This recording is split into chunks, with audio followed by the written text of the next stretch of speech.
Hello বন্ধুরা, good morning, welcome back to my channel. তো তোমরা সবাই কেমন আছো? আশা করছি অনেক ভালো আছো, সুস্থ আছো। আমিও কিন্তু অনেক ভালো আছি। তোমাদের এসরা ফ্যামিলিতে অনেক স্বাগত জানিয়ে শুরু করছি নতুন একটি ভিডিও।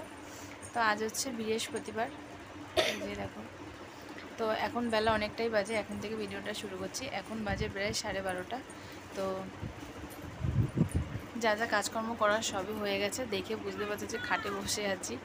আসলে বাইরের ওয়েদারটা এত সুন্দর হয়েছে, এত মানে কি বলবো, ঠান্ডা ওয়েদার। কদিন ধরে বৃষ্টি হচ্ছে, এত ভালো লাগছে মনটা। কেন বলো তো, ঘরে থাকতে পারছি সেই কারণে, রান্নাঘরে আর থাকতে হচ্ছে না সেই জন্য। তো বাইরে হালকা রোদ উঠছে, আবার নিভে যাচ্ছে রোদ। তো একটাই সমস্যা হচ্ছে, সেটা হচ্ছে কি জামা কাপড় মেলতে পারছি না। তো বেশি জামা কাপড় নেই, অল্প কয়েকটাই রয়েছে। তো ওখানে কেচে রেখে দিয়েছি, ওগুলো মেলবো। আর ওদিকে যা যা রান্না করার হয়ে গেছে, আমাদের মোটামুটি খাওয়া দাওয়ার ব্যবস্থা হয়ে গেছে। বেশি কিছু করিনি, তাই আর দেখালাম না। আর সকালবেলা আমাদের খাওয়া হয়ে গেছে, কালকের একটু ডাল ছিল, আলু ভাজা ছিল, সেই দিয়ে মেয়ে আর আমি খেলাম। ওর বাবা সেই সকালবেলা খেয়ে চলে গেছে। আর এখন শুধু রান্না বাকি হচ্ছে কি, ছেলের খাবারটা প্রেসারে সিটি দিলেই হয়ে যায়। তো মার ওখানে একটু যাওয়ার কথা ছিল, তো গেলাম না, মা যেতে বলছিল। আর তোমাদেরকে একটু দেখাই, আমার মা আমার ফোন থেকে একটা জিনিস অর্ডার করেছিল মিশোতে, তো সেটা চলে এসছে, সেটা তোমাদেরকে খুলে দেখাই। কারণ আমার মেয়ে বসে আছে দেখানোর জন্য, কারণ কোনো কিছু আসলে পরে ওই আগে দেখাবে। সেই জন্য ও একদম চাকু টাকু নিয়ে একদম রেডি হয়ে আছে, দেখাবে। তো সেই জন্য তো তোমরা দেখতে থাকো কী জিনিস এসছে কি না আসছে, ঠিক আছে? তো তোমরা দেখো।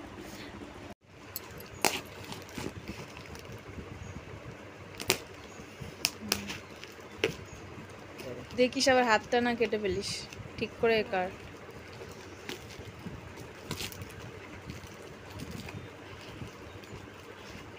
আরও একটা জিনিস অর্ডার করার আছে, মানে রয়েছে, সেটা আজকে আসেনি, সেটা হয়তো কালকে আসতে পারে।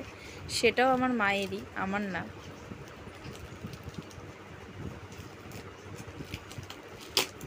তো আজকেই একটাই এসছে।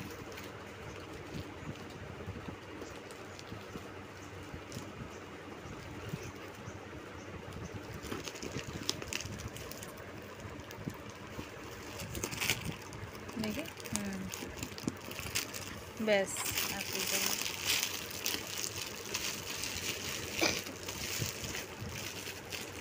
এটা কি জলের? হুম, এই দেখো।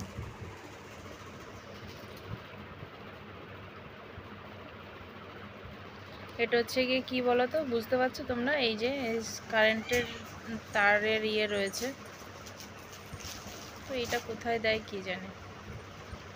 এটা হচ্ছে গিয়ে মানে আমার মা আর কি কোমরে ব্যথা আছে, তো তার জন্য এটা আর কি কেনা, মানে সেক দেওয়ার জিনিস আর কি। বেশ সফট আছে,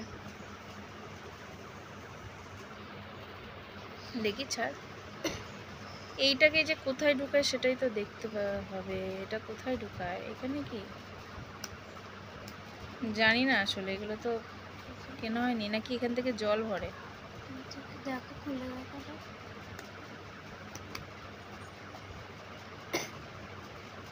এখানেই কারেন্ট। দেখি দেখি। হ্যাঁ, এটা খুলতে পারবি? খোল তো দেখি, দেখিস আবার ভেঙে না যায়। যেহেতু মার জিনিস তো। কি করছিস? এ তো কেটে ফেলছিস। আচ্ছা দাঁড়াও, দেখি এটা খুলে। তো অবশেষে মানে খুলতে পারলাম। এটাকে এইভাবে এরকম করে রাখতে হয়, আবার এটাকে এইভাবে সরিয়ে এরকম করে রাখতে হয়। আর এই যে, দাঁড়া দাঁড়া, এটার পয়েন্টটা এইভাবে।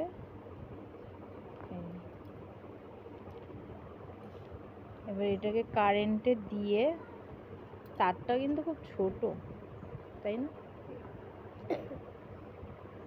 তো এটা দিয়ে কোমরে ছ্যাঁক দেওয়া যায়, তারপর হচ্ছে গিয়ে ঘাড়ে। এখানে আবার এরকম আলাদা একটা জায়গা আছে। এটা এরকম তখন মোবাইলে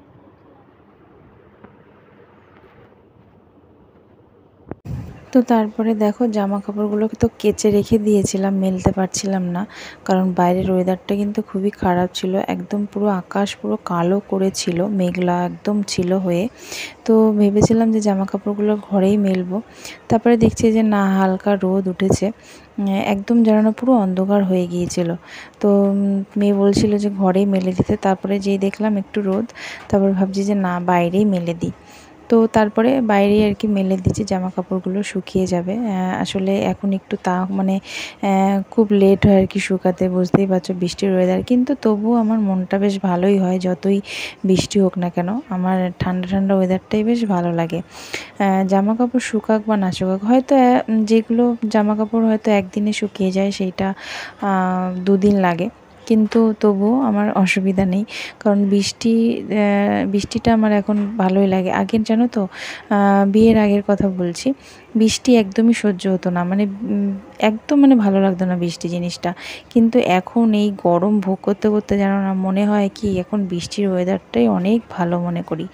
তো দেখো তারপরে বৃষ্টিতে একটা সমস্যা হয়ে পড়ে।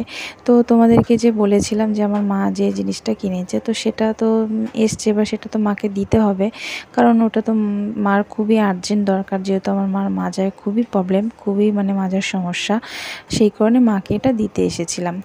তারপরে তো জানো না, এসে তো একদম পুরো ফেঁসে গেছি বৃষ্টিতে, জানো না এত মানে, আমি যখন বেরিয়েছি তখনও ঠিকঠাকই ছিল, তারপরে মার বাড়িতে আসার পরে দেখছি এত বৃষ্টি এত বৃষ্টি, এই বৃষ্টি কিছুতেই থামছিল না, খুবই মানে বিপদে পড়ে গেছি মার বাড়িতে এসে।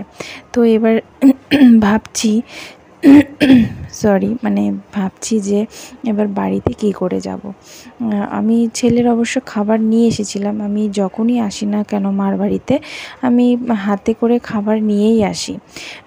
তো যাই হোক, মানে বুঝতেই পারছো, খাবার তো মানে নিয়ে এসেছি রেডি করে, কিন্তু তবুও তো মানে আমি খাবার আর কি 2বারের মতো খাবার ওকে নিয়ে এসেছি, কিন্তু তবুও রাতের খাবার তো লাগবে। তো মা বলছিল বারবার করে থাকতে, কিন্তু আমি বলেছি যে না, আমি থাকবো কী করে, আমি তো ছেলের খাবার আনিনি রাতের খাবার, তো থাকাটা খুবই সমস্যা হয়ে যাবে।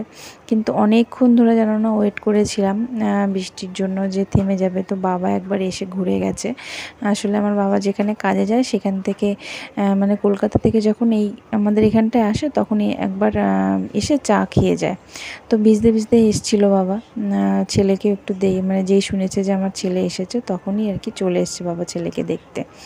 তারপরে বাবা বলছিল যে যেতে না, তো আমি বলেছি না, না গেলে একদমই হবে না, যেতে আমার হবেই, কিন্তু আমি বলেছি যে থেমে যাবে, এই বৃষ্টি সরারত তো আর হবে না। আমি বলেছি যে আমি যে 9টার দিকে যাব, 9টার দিকে দেখবে ঠিক থেমে যাবে। তো সত্যি সত্যি জানো না, 9:45 যখনই বাজে তখনই দেখছি বৃষ্টিটা অনেকটা থেমে গেছে। তারপরে মাকে বললাম আমি আর লেট করব না, আমি বেরিয়ে পড়ি। তো জানো না, ওই মানে জল কাদার মধ্যে আমি ছেলেকে নিয়ে এসেছি, এত কষ্ট হয়েছে কি বলবো। তারপরে তো দেখো বাড়িতে এসে দেখছি বাড়ির হাল একদম বেহাল, মানে এত পরিস্থিতি খারাপ হয়ে গেছে বাড়িতে, মানে সব নিচে যা ছিল সব ভিজে গেছে, মানে পা মোছা জিনিস বলো, তারপরে আমার ছেলের কিছু জামা প্যান্ট বলবো না, মানে ছেলের আর কি টুকিটাকি ন্যাকড়া আর কি ছিল নিচে, সেইগুলো এই দেখো এই পাপোশটা ভিজে গেছে, ছেলের টুকিটাকি ন্যাকড়া ছিল সেগুলো ভিজে গেছে, এই পাখাটার নিচটা দেখো কীরকম জল পড়ে রয়েছে, দেখতে পাচ্ছ, পুরো ঘরের অবস্থা পুরো একদম খারাপ হয়ে গেছে। তো ঘরের থেকে আমার রান্নাঘরে না বেশি খারাপ হয়েছে, তোমরা তো দেখতেই পেয়েছো, কারণ গ্যাসের উপরে তারপরে স্ল্যাপে জলগুলো পড়ে একদম কি অবস্থা। তো এই জায়গার থেকে তো আমার আগেও পড়তো, তোমরা দেখেছো যারা দেখেছো আগে, তো সেগুলো পরিষ্কার করতে হবে, এগুলো আজকে আর কিছুই করব না, সব কালকের জন্য আর কি রেখে দিই, কারণ এখন আর আমার কিছুই ভালো লাগছে না, এগুলো দেখে মনটা একদমই খারাপ হয়ে গেছে। তো দেখো মা কলা দিয়ে বড়া করেছিল তাই দিয়েছিল, আর এই প্যাকেটটাতে দিয়েছিল বিস্কুট, এই বিস্কুটগুলো আমার বাবা কলকাতা থেকে আর কি কিলো হিসাবে কিনে নিয়ে আসে, তো আরও নানান রকমের টোস্ট পাওয়া যায়, সেগুলো আমার বাবা কিলো হিসাবে আর কি নিয়ে আসে, তো সেখান থেকে আমাকে কটা দিয়েছিল, তাই আর কি নিয়ে এসেছি। ঠিক আছে, তো চলো বন্ধুরা, আজকের ভিডিও এই পর্যন্ত, দেখা হচ্ছে নতুন একটা ভিডিওতে, আজকের মতন টাটা।